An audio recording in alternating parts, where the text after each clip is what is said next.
దేశాది మధ్యది చాపు తాళముల వివరములు. దేశాది తాళము ఇది 35 తాళంలోనిది కాదు, ప్రస్తుతం ప్రచారములో లేదు.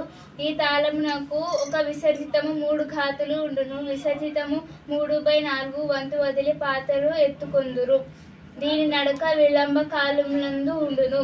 మధ్యాది తాళము ఇది 35 తాళంలోనిది కాదు, ప్రస్తుతం ప్రచారములో లేదు.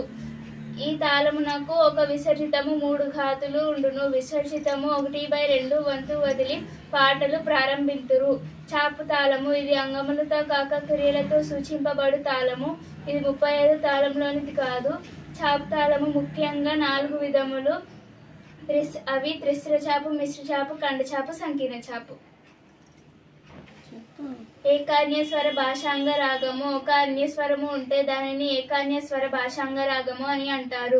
ఉదాహరణ భైరవి, బిలహరి, కాంబోజి, అసావేరి, బేగడ.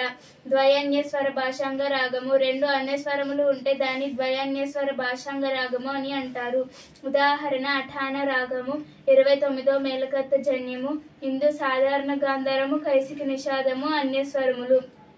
త్రయాన్యస్వర భాషాంగ రాగము.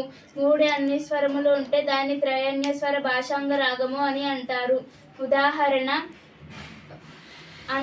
ఆనంద భైరవి, 22వ మేళకర్త జన్యము, ఇందు అంతరగాంధారము, శుద్ధ దైవతము, కాకలి నిషాదము అన్యస్వరములు. పంచమాంత్య రాగము. కొన్ని రాగములు మంద్ర పంచమంతో మొదలై మధ్య పంచమంతో ముగిస్తాయి. వీటికి మంద్ర పంచమం కింద గాని మధ్య పంచమం పైకి గాని సంచారములు లేవు. ఉదాహరణ నవరోజు రాగము, దైవతాంత్య రాగము. కొన్ని రాగములు మంద్ర దైవతంతో మొదలై మధ్య దైవతంతో ముగిస్తాయి. వీటికి మంద్ర దైవతం కింద గాని మధ్య దైవతం పైకి గాని సంచారములు లేవు. ఉదాహరణ కురంజి రాగము, నిషాదాంత్య రాగము. కొన్ని రాగములు మంద్ర నిషాదంతో మొదలై మధ్య నిషాదంతో ముగిస్తాయి. వీటికి మంద్ర నిషాదాంత్యం కింద గాని మధ్య నిషాదాంత్యం పైకి గాని సంచారములు లేవు. ఉదాహరణ నాదనామక్రియ రాగము.